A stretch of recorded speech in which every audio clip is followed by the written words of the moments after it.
Hello everyone, good morning. Ngayon po, magluluto na po ako ng breakfast. Andun po si mama sa labas. Naglalaba sa washing. Dito po siya. Magluluto na po ako ng breakfast. Nakaprepare na po ako ng bawang pang fried rice. Tapos yung tika. Tapos 2 eggs ulit. Yan na po natin.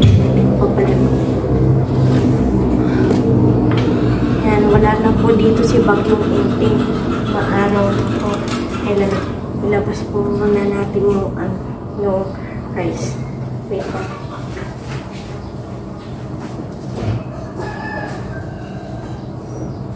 Where is the rice? This is the rice.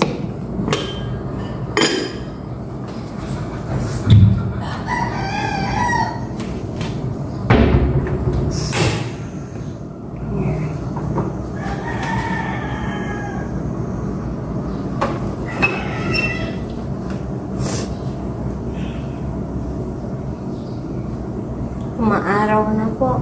Yay! Yan, kunting mantika lang po para iwas pa.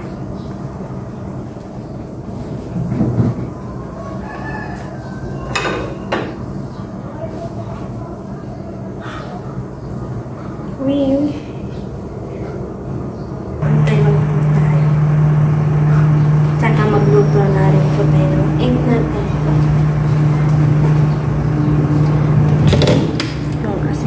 Lagi ko nakakalimutan. Asin.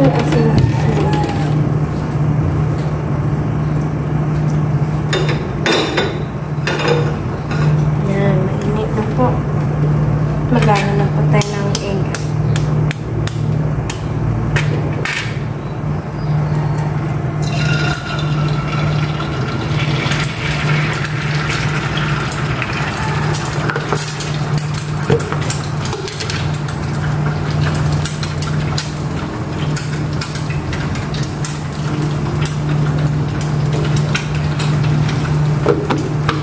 Parang napadami naman ako ng asing rice.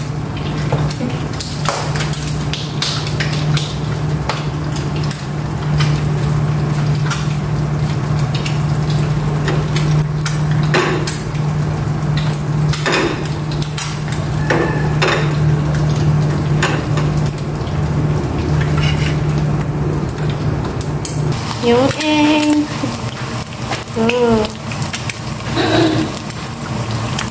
Okay po. Babaliktad na po natin. Sunog na po yung kumuna yung gas.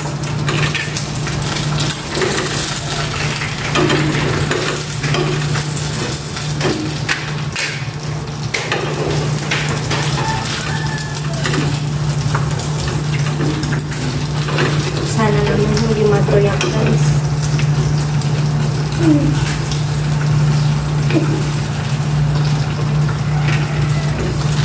Oh my God.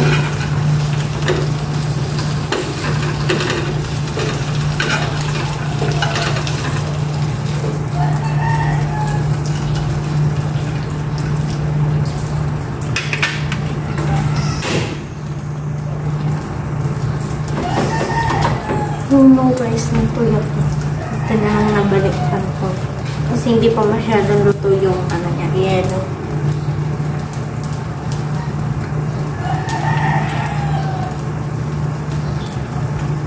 Ang oras is 7 sa po. Saktong 7. Maaraw na po. Yan, wala na si Bagyong Inting. Makakalaro na po ako sa labas guys. Hey guys. Tama po, baka tuloy na po. Check po natin. Egg check.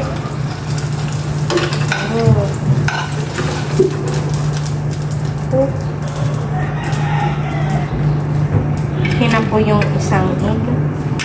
Isang egg naman po.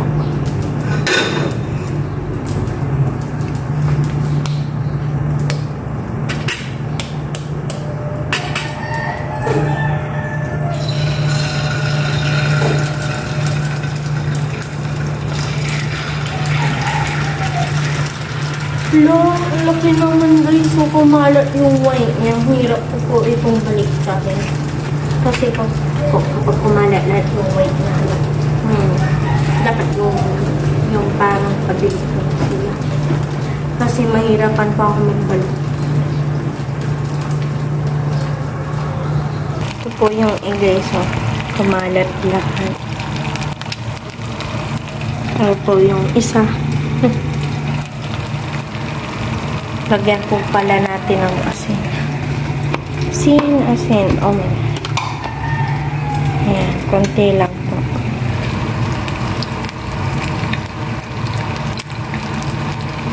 Inamasa-masa ko yung plate ng kanin. First time. Oh my gosh.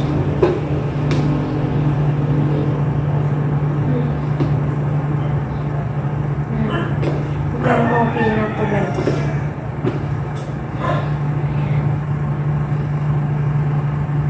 Natin dyan. Sayang po kanin guys. Kailangan po natin sa itin. Sayang ang kanin.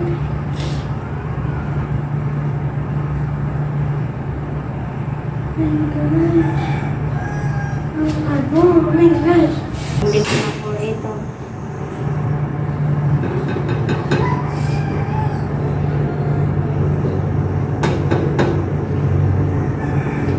Kailangan din po natin ulit umiinit. Kamatapong dito na lang.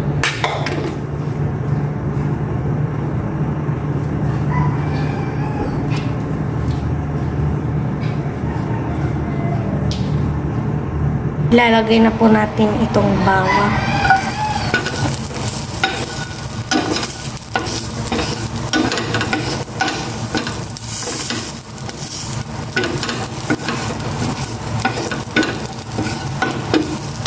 Halo-halo lang ito. Yan, naging turn brown na po itong bawang po natin. Ilalagay na po natin itong kanin.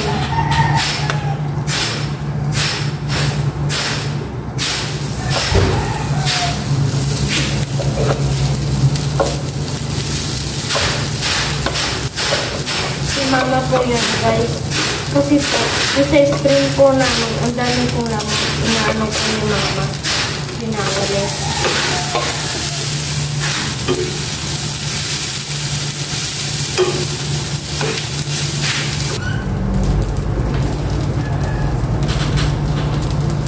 Diyan na po si mama.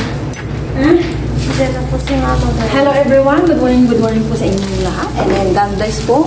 Ang aga po namin nagising ni Aya, wala pang parin.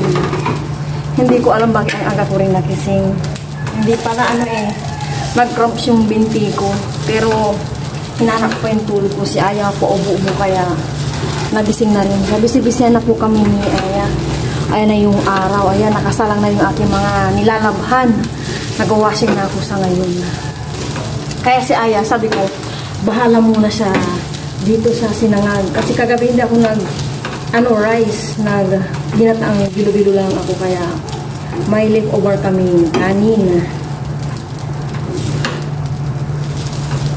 Nakapag sinangag na po siya prito ng itlog, maasahan ko na po talaga si Aya.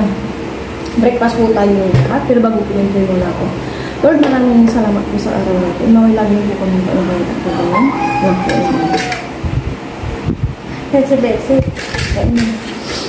May leftover pa kami. Ginataang bilo-bilo. Isang maliit pang kaserola. Thank you Lord. So, para po sa inyo, kayo po sa lahat. Ayan, maliwanag na kami ni Aya.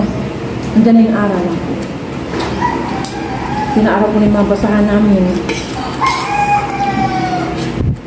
May 45 minutes pa yung aking winawashing.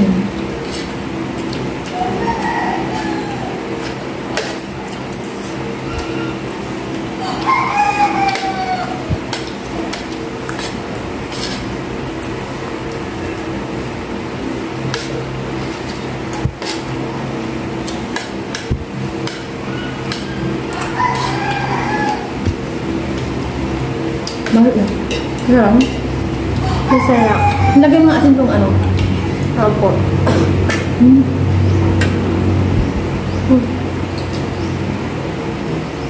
Yeah. Good job. Thank you. Ang bilis mo haba ng kuko mo, no? Sa kamay.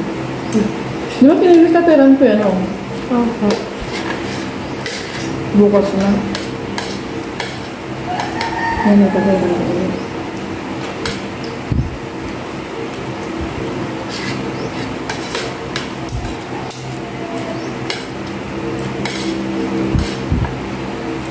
Masarap daw yung ating ginataang bilibili.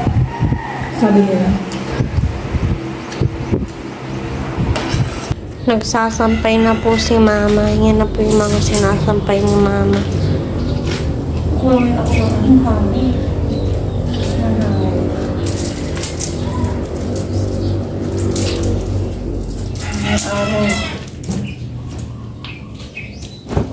Damihin mo kaya ayaw na ayaw kong nag-washi. Himul-mul siya. Diyan na po si Haring Araw.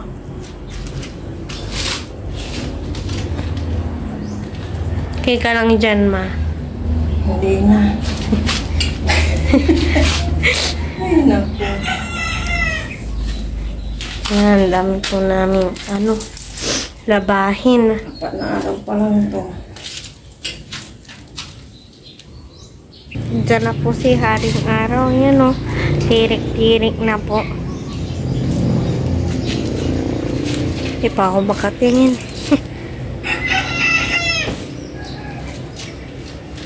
Tapos na akong nakapagsampay. Pahinga-pahinga muna. Kanina habang inaayos ko yung labahan, inisip ko kung anong lulutuin kong ulam. Alam niyo yung feeling na parang ayaw magluto, na parang wala kang parang wala akong panlasa. Yung sinangag nga ni Aya, parang pinili ko lang kumain, wala akong gana. Hindi ko alam kung bakit. Or siguro kasi binalita ng nanay ko kanina, aga-aga. Kung natatandaan niyo po yung aking pamangkin na si Kiara, yung minsan kasama siya sa video, yung ilos ko is taga Cebu, yung nasa Cebu na sila ngayon is, siya, na-confine, and then, na-discover na may sakit siya sa kidney and natutuyo na daw yung kanya kidney. Noong mga nakarang araw, akala nila pneumonia lang. Tapos, yun nga, kahapon, pinalipat na ng ospital sa city na daw ng Cebu kasi nga, nanunuyo na daw yung kanyang kidney. Magti 3 years old ba si Kiara, ya? Yeah, magti 3 years old ba si Kiara or 4? 3. Magti 3. 3 pa lang? Hindi 4? Mag-4, ya ata.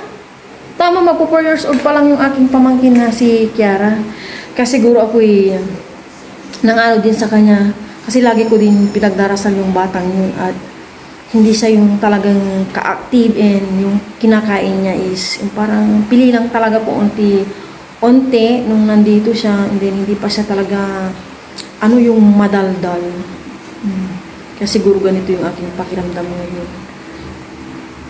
Sana maging okay na siya at makalabas na sila ng hospital. Sa Cebu, hindi nila pinagdaanan yung bagyo, walang nangyari yung maulan or sa kanila walang bagyo. Hindi sila apektado ng bagyo sa awa ng Diyos. Maaraw sa kanila. Ngayon nakalipat na ng city sila. Kagabi pa ata or kaninang madaling araw. Nasa city na sila ng Cebu. Hindi ko alam kung ano yung uulamin namin ni Aya. Ang plano ko naman talaga today is magninilaga. Pero parang alam niyo, wala kang ganang magluto. Tapos wala akong kagana-ganang Hindi ko nga naubos kanina yung namin yung rice. Hindi ko na inubos. Tapos ngayon parang alam mo yung feeling na busog ka. Pero hindi talaga ako nag-rice kagabi. Lang yung ginataang bilo-bilo.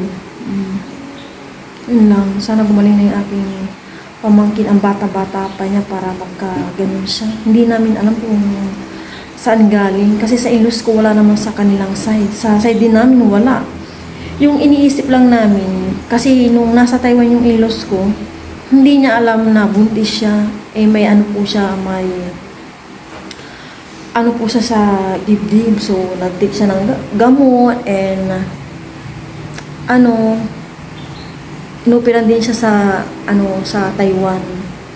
Yun, hindi namin alam, baka sa gamot na ininom niya nung hindi pa niya alam na buntis siya. O samot-sari na yung tumatatak sa isip namin kung bakit nagkaganon yung pamangkin ko. Kasi sa side namin, and then sa side naman nila, walang ganun. And lahat ng pamangkin ko, healthy naman sila. Healthy. Yun lang talaga si Kiara. Kung matakaw lang yun nandito siya, tapos laging may pasalubong yun sa akin. Kaso hindi eh. Talagang pipilitin mo lang siyang kumain. Kaya pag may nagustuhan siyang pagkain, go lang kami ng go, bibigyan namin kung ano yung gusto niya. Yun lang, sinay ko lang po sa inyo yung aking nararamdaman ngayon. Pahinga lang ako.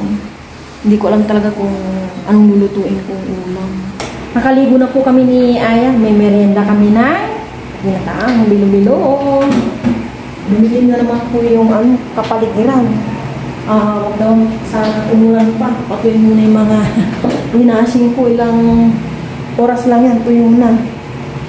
Hindi ka na yan. Merienda na tayo. Anak, mamaya na yan. Busy po si Aya nag-drawing. 10:05 na. Maya ako magluluto. Na lang, may bagong kuha silang fresh na kangkong. Mag-adobong kangkong ako. Mag-open na lang siguro ako ng Dilata. Yes, ng dilata. Wala talaga ako sa presyo ngayon magluto as in. Kasi yun nga po yung kwento ko kanina. Kaya po tayong lahat. Merienda. Yeah, halika na. Ano ba yan niya? Bridge. Halika na.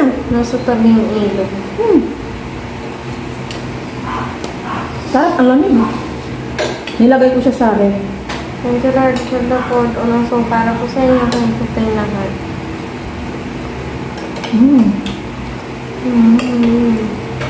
Lamig.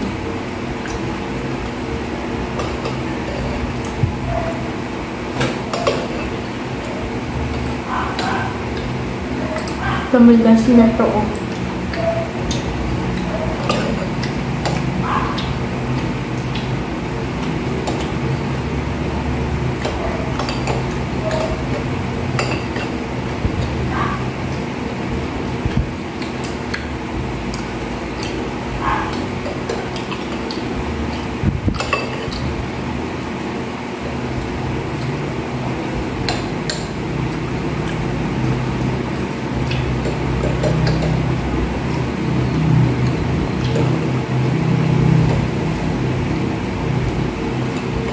Ang sarap, malamig.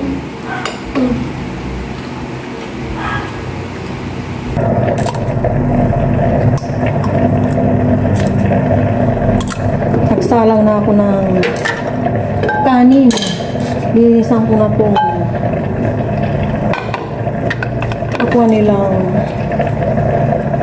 ang bato ya kangkong. Bahil lutang ako. What that? Saya nandyan pa rin busy. Malinis to. Paanan ko lang gugunting-guntingin para isang subo na lang yung Aya. Miss kung adobong kangkong. Lilibing yan. Malupang. Oo nga eh. Magdidilata na lang kami. Isa ko na lang yung San Marino. Yun na lang. Kasi wala ako sa wisyo talaga. Pag may mga ganito. Ay, Diyos ko Lord. Si Aya na daw magluluto. Igisa muna namin yung San Marino. San Marino muna daw, sabi ni Aya. Ito. Yan. Sige ya. Samantalahin mo habang wala kang pasok. Kasi next week, dire-diretso na ang pasok. Lagyan mo na ng kunting sibuyas. Hatiin mo to. Yan kanina, pinipilit ni Aya. Siya na daw mag-hiwa-hiwa ng bawang sibuyas. Kaso, naumpisan ko na. Kaya sabi ko ako na, pwede na to. Sige.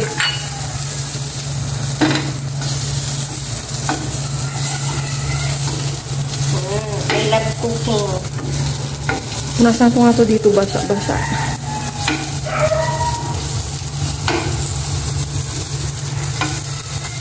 Si mama na po maglalagay ng San Marino. Baka matilamsikan po ako. So, yan na.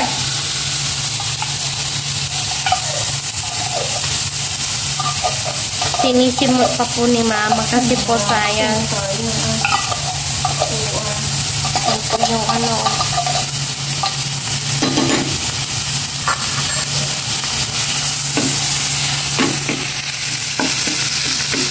Gisa.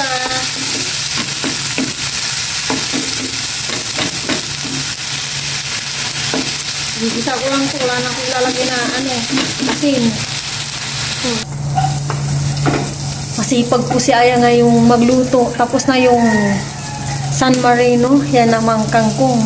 Adobong kangkong. Ang tagal natin hindi nagkangkong yan, oh. Adobo. Yung test natin yung andito si Papa. Sino ba yung last? Okay. Ang kukunin daw ni Ayang course niya. Matagal niya nang sinasabi sa amin. Chef daw. Ano, Iya, kukunin mong course? No. Ha? Chef. Oh, chef. Oh, ilagay mo na yung kangkong niya. Sabi, halo-haloin ko. Okay na yan. Natutong na ata. Lagay ko lahat. O, sige, ano Ay, mo? say, Ganyan-ganyan mo. Yan, ganyan. Sige lang. Nagtulungan kita. Yan na pinamsik na. Tubig lang ito. O, diba? Kinamay ito po. Ayan. Sige. Agay. Ayan. Natututo po si Aya. Very good, ano. Para pag nasa malayong lugar ka, di ba kami kasama, alam mo magluto mag-isa.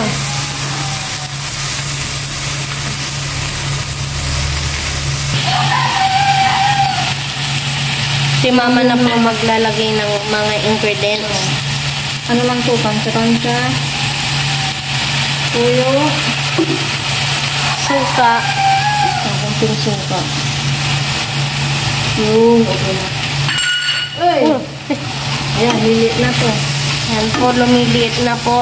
Starting to liit. Becoming a little. Look, what happened?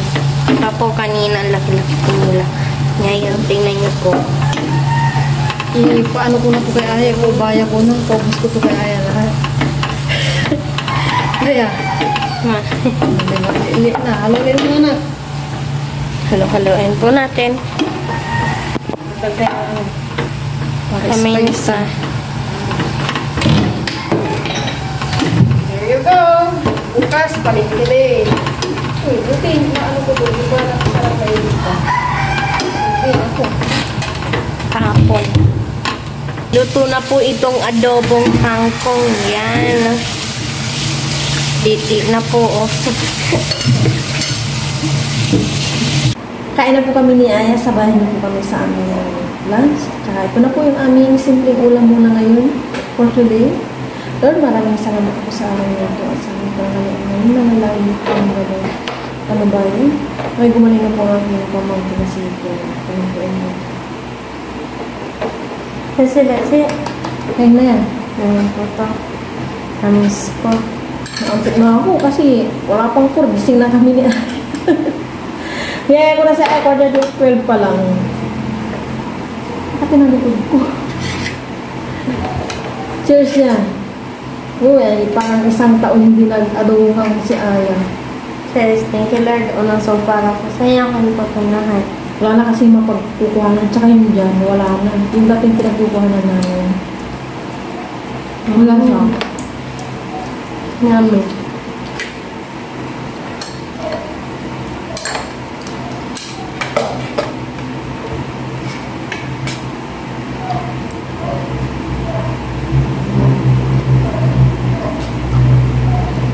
Sarap naman suliwa talaga. Saan mo ito nakuha? Sila namin. Galing sa farm. Kamay lang. Sa farm bill.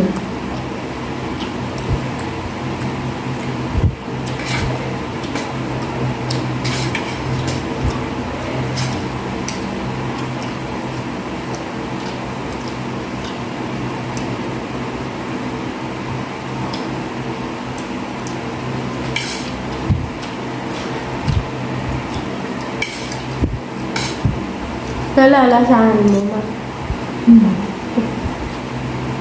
Ikaw hindi? Nalalasahan ko. Masaya.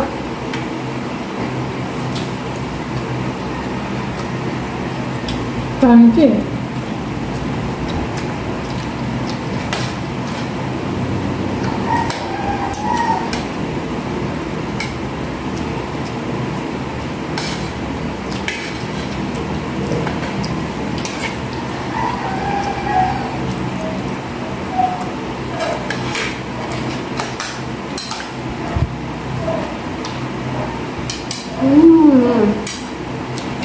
Tama ka sa akin bukas pa rin ko. Opo. Pero pag ulat mo na, ha? Para gumaling na yung ubo mo. Hindi ko ginagamot si Aya eh. Pinapainom ko lang siya ng cold water. Yung kalamansi. Nung ulan, hindi ko siya talaga pinalabas. Yung mga bawang.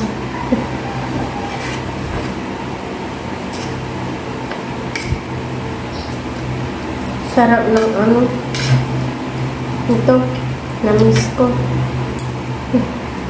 Ikaw manamis mo. Ano lang?